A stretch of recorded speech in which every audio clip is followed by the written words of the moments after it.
নমস্কার বন্ধুরা। গল্প পাঠের আসরে আমার আজকের গল্প হেমেন্দ্র কুমার রায়ের বিছানা। যাচ্ছিলুম ডায়মন্ড হারবারের দিকে, আমি আর আমার বন্ধু অমল। পথের মাঝখানে গেল মোটরসাইকেল খারাপ হয়ে। সেখান থেকে ডায়মন্ড হারবার মাইল চারেকের বেশি হবে না। স্থির করলুম সাইকেল চালাতে না পারি, পদযুগলকে চালিয়েই এইটুকু পথ পার হয়ে যাব। কিন্তু সেদিনকার যাত্রাটাই ছিল খারাপ। মাইলখানেক পথ এগিয়ে যেতে না যেতেই গোটা আকাশটা মেঘে মেঘে কালো হয়ে উঠল। চারিদিকে ঠান্ডা বাতাস ছুটোছুটি শুরু করলে। বুঝলুম বৃষ্টি আসতে আর দেরি নেই, অবিলম্বে আত্মরক্ষা করা দরকার। কিন্তু পথের দুদিকেই মাঠ করছে ধোঁ ধোঁ, মাঝে মাঝে খাল বিল, বড় বড় গাছ আর ঝোপঝাপ। এখানে আশ্রয় মিলবে কোথায়? অমল এদিকে তীক্ষ্ণ দৃষ্টিপাত করে বললে, ওই বাঁশবাগানের ওপাশ থেকে একখানা বাড়ির মাথা দেখা যাচ্ছে না? আমি ভালো করে দেখে বললুম, হুঁ, বাড়ি বলেই তো মনে হচ্ছে। টপ করে আমার নাকের ডগায় পড়ল বৃষ্টির একটা মস্ত ফোঁটা।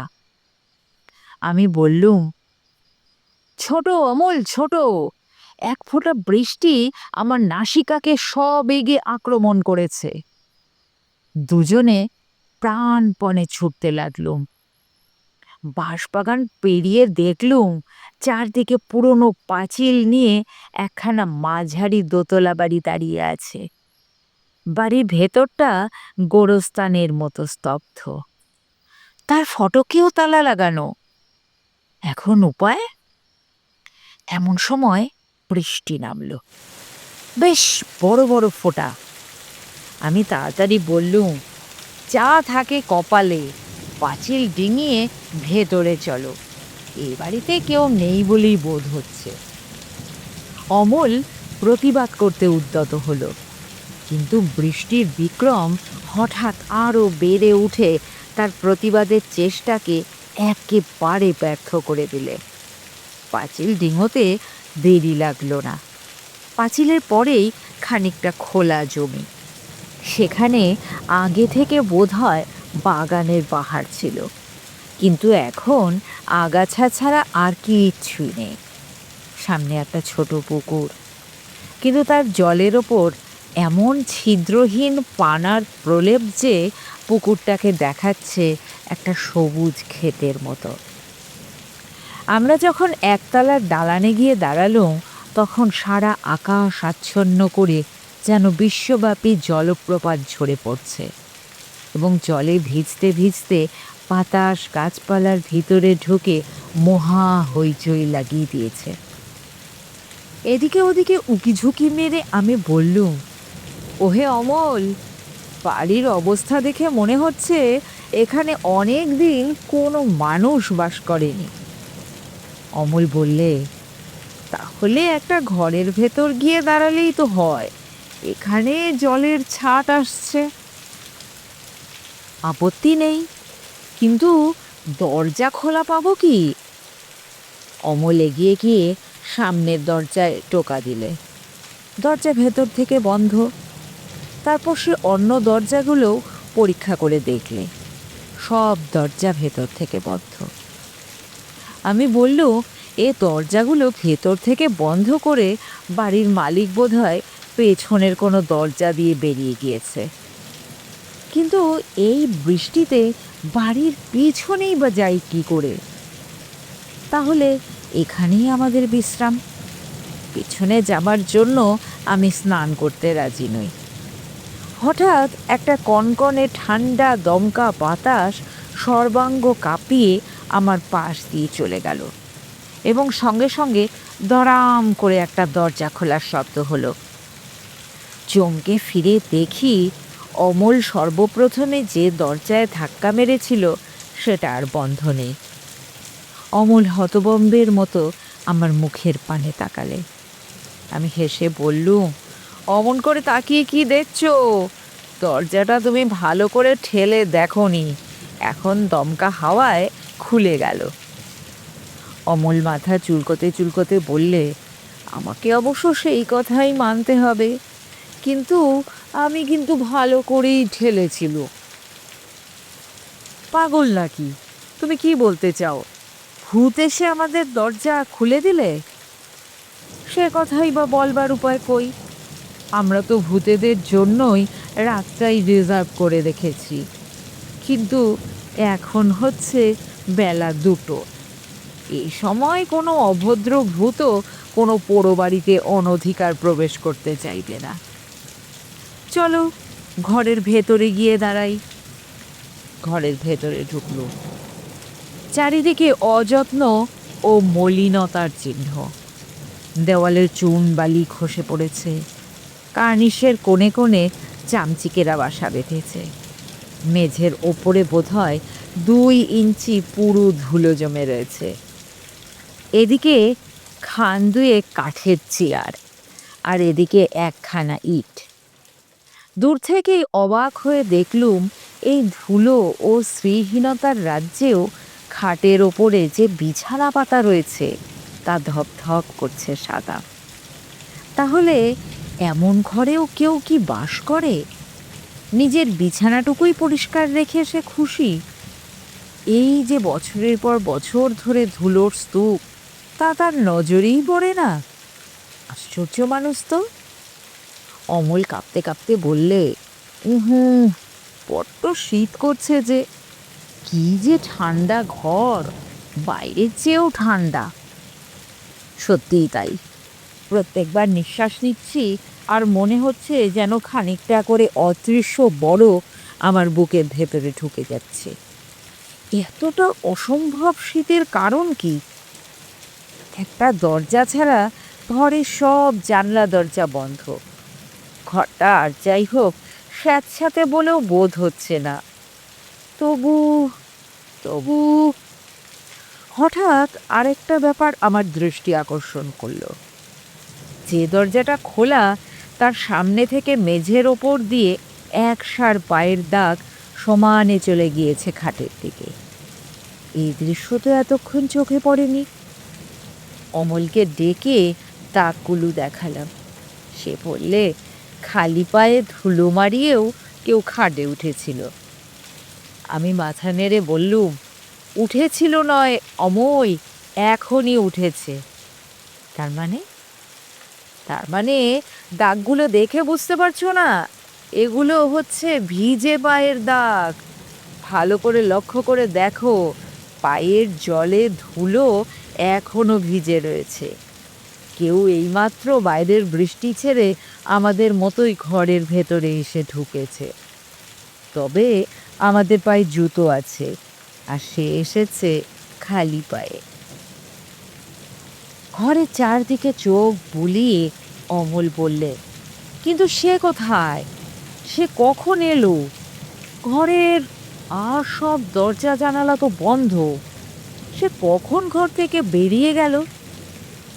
অদৃশ্য মানুষ শোভা পায় এই H.G. ওয়েলসের উপন্যাসেই।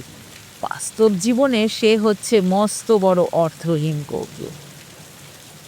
কিন্তু ঘরের ভিতরে কেউ যে এখনই ঢুকে আবার বেরিয়ে গিয়েছে সে বিষয়ে কোনো সন্দেহ নেই। সে এসেছিল, সে চুলোই যাক। কিন্তু আমি যে শীতে মলু, আর তো সইতে পারছি না। তার কথা কানে না তুলে আমি পায়ের দাগগুলো ধরে খাটের দিকে অগ্রসর। কিন্তু যতই এগিয়ে যাই ততই যেন শীত বেড়ে ওঠে। খাটের পাশে গিয়ে দাঁড়ালো। পরিষ্কার পরিচ্ছন্ন বিছানা, রোজ যেন খুব যত্ন করেই চাদর পাতা হয়। মাথার বালিশের মাঝখানটা বসে গিয়েছে, যেন কেউ একটু আগেই ওখানে মাথা রেখে শুয়েছিল। কেবল তাই নয়, বালিশের ওপরেও জলের দাগ, যেন এখানে কেউ ভিজে মাথা রেখেছিল। আরেকটা আশ্চর্য ব্যাপার অনুভব করলেও, উনুনের কাছে গেলে যেমন আগুনের আঁচ পাওয়া যায়, এই বিছানার পাশে দাঁড়িয়ে তেমনি শীতের আঁচ পাওয়া যাচ্ছে। হতে পারে এটা আমার মনের ভ্রম, কিন্তু এমন সত্যিকার ভ্রম আমার আর কখনো হয়নি। সেই দিনের আলোতেও আমার বুকের কাছটা ছমছম করতে লাগলো।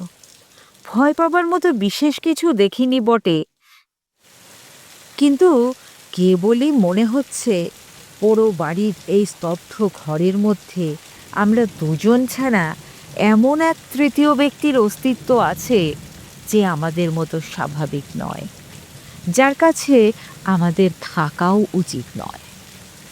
বিছানার ওপর ঝুঁকে পড়ে ভিজে বালিশটা পরীক্ষা করতে লাগলো, কিন্তু ও আবার কি?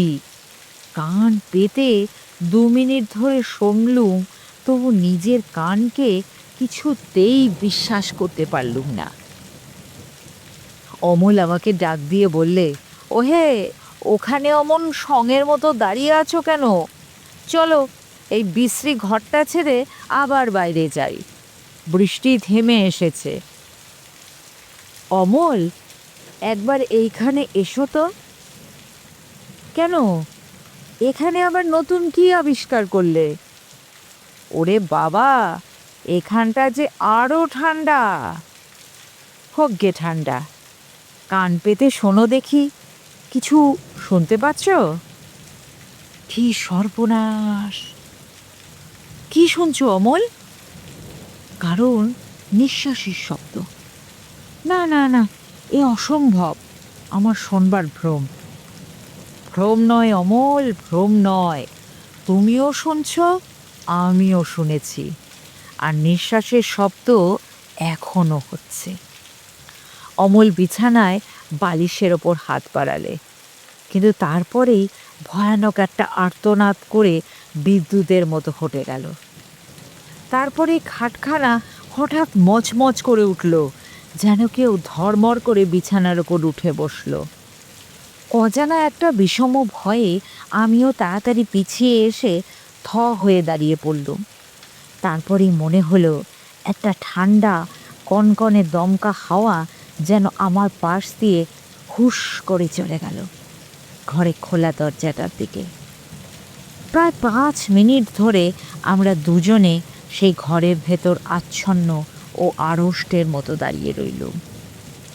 তারপর প্রথমে কথা কইলে অমল, বিবর্ণ মুখে থেমে থেমে বললে, বুঝতে পারছো, ঘরের ভেতরে আর একটুও ঠান্ডা নেই। না, নিঃশ্বাসের শব্দও শোনা যাচ্ছে না। কিন্তু অমল, বালিশের ওপর হাত বাড়িয়ে তুমি অমন চেঁচিয়ে উঠলে কেন? বলছি, কিন্তু ভগবানের দোহাই, আগে ঘর থেকে বেরিয়ে এসো, নইলে আমি পাগল হয়ে যাব। বাইরে বেরিয়ে এলুম। বৃষ্টি তখন ধরে গিয়েছে। অমল বললে, আমার হাত বালিশে ছোঁয়নি, কিন্তু আমার হাত গিয়ে পড়ল ঠিক যেন একখানা ঠান্ডা কনকনে জল মাথা মরার মুখের ওপরে। অবাক হয়ে ভাবতে লাগলুম, এসবই কি ভ্রম? আমাদের দেহ অনুভব করেছে প্রচণ্ড শীত, চোখ দেখেছে জলে ভেজা তাজা পায়ের দাগ, কান শুনেছে শ্বাস প্রশ্বাসের শব্দ, এবং অমলের হাত ছুঁয়েছে একখানা জল মাখা মরার মুখ। এসবই কি কল্পনা? কাছের গ্রামে গিয়ে খোঁজ খবর নিয়ে জানলুম, এ বাড়িতে মানিকচন্দ্র বসু নামে এক ভদ্রলোক সপরিবারে বাস করতেন। 5 বছর আগে হঠাৎ কলেরা রোগে মানিকবাবুর মৃত্যু হয়। স্বামীর শোক সইতে না পেরে মানিকবাবুর স্ত্রীও খিড়কির পুকুরে ঝাঁপ দিয়ে আত্মহত্যা করেন। তারপর থেকে ও বাড়িতে আর কেউ বাস করতে পারে না।